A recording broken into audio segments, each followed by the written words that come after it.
Good evening, welcome to Bhutani academy. तो start करते हैं हमारे आज का करंट अफेयर सेशन। आज की डेट है 10 सितंबर। आपको कोई डाउट है, इंक्वायरी है तो आप इस नंबर पे कॉल कर सकते हैं और करंट अफेयर का पीडीएफ आपको हमारे टेलीग्राम चैनल पे मिल जाएगा, जिसका लिंक डिस्क्रिप्शन में दिया हुआ है। ठीक है, चलिए फर्स्ट क्वेश्चन से देखते हैं। Who was elected as the 50th vice president of India? ठीक है, अभी 15th नंबर के वाइस प्रेसिडेंट कौन चुने गए हैं? कि चुने गए हैं हमारे सीपी राधाकृष्णन जी। अभी कुछ दिन पहले ही हम लोगों ने करंट अफेयर में बात करी थी कि 14th नंबर के जो हमारे वाइस प्रेसिडेंट थे कौन थे? जगदीप धनखड़ जी। उन्होंने अपनी पोस्ट से रिजाइन कर दिया था। ठीक, तो वाइस प्रेसिडेंट का पोस्ट खाली होने पर हमें एज सुन एज पॉसिबल क्या करवाना होता है? नया इलेक्शन करवाना होता है। ठीक, तो अभी 9 सितंबर, ठीक मतलब कल इलेक्शन हुआ। उसके बाद कौन जीत गए? सीपी राधाकृष्णन जी। ये कौन सी पार्टी से थे? इंडिया पार्टी से थे। ठीक है, चलो इनके साथ और कौन थे जो इलेक्शन में खड़े हुए थे? वो थे सुदर्शन रेड्डी जी। ये थे इंडिया पार्टी से। ठीक, इन दोनों के बीच में इलेक्शन हुआ और कौन जीत गए? सीपी राधाकृष्णन जी, जो कि कौन सी पार्टी से हैं?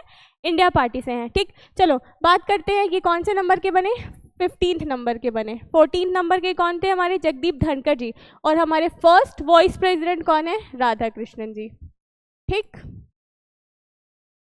सर्वपल्ली राधाकृष्णन जी। ठीक है, अब देखो इनका जो इलेक्शन हुआ है उसके लिए इलेक्टोरल कॉलेज बनता है।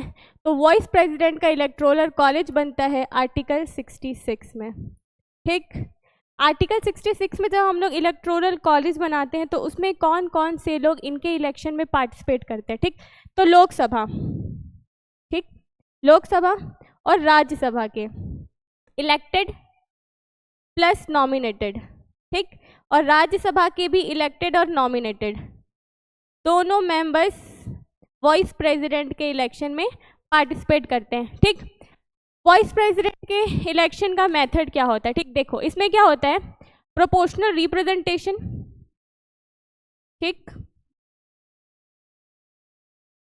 और सिंगल ट्रांसफरेबल वोट।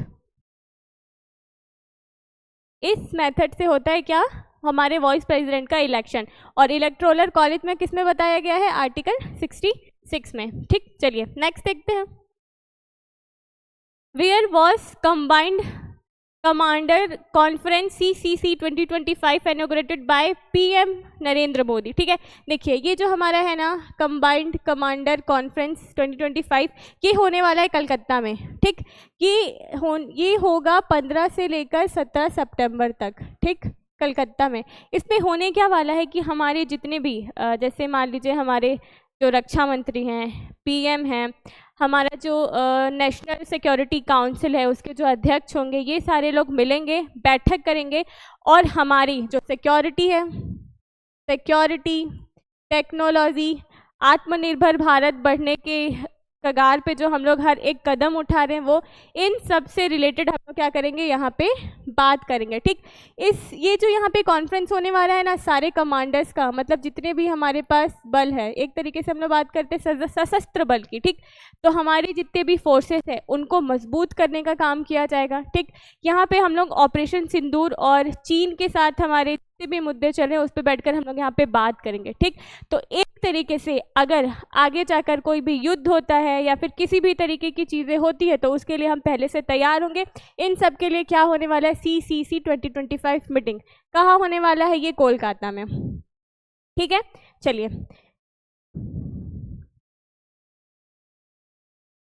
ठीक है, अब देखिए अभी जो यहाँ पे हम लोग 2025 में मीटिंग करने वाले हैं, ठीक, इसको हम लोग बोले हैं क्या?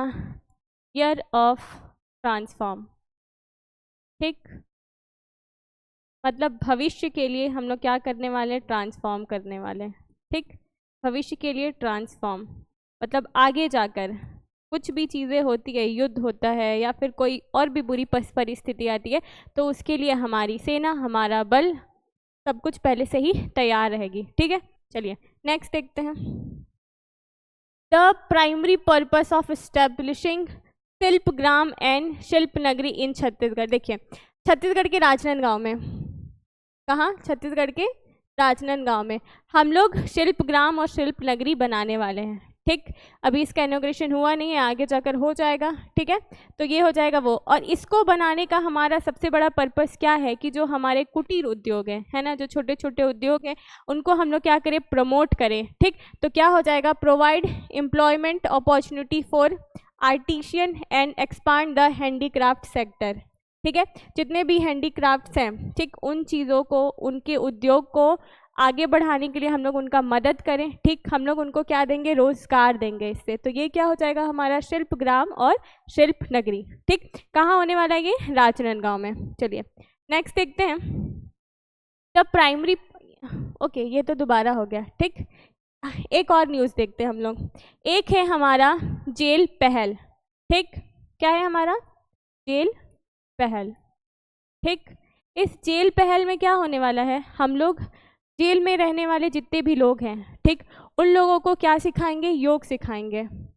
ठीक, क्योंकि जेल लोग क्यों जाते हैं, जेल को हम लोग क्या बोलते हैं, सुधार गृह बोलते हैं ना, वहाँ पे लोग क्या करते हैं, सुधर रहे होते हैं। ठीक, तो वहाँ पे ना सिर्फ उनका जो जितने भी वो अपराध किए हैं उनको सुधारने का काम नहीं किया जाएगा।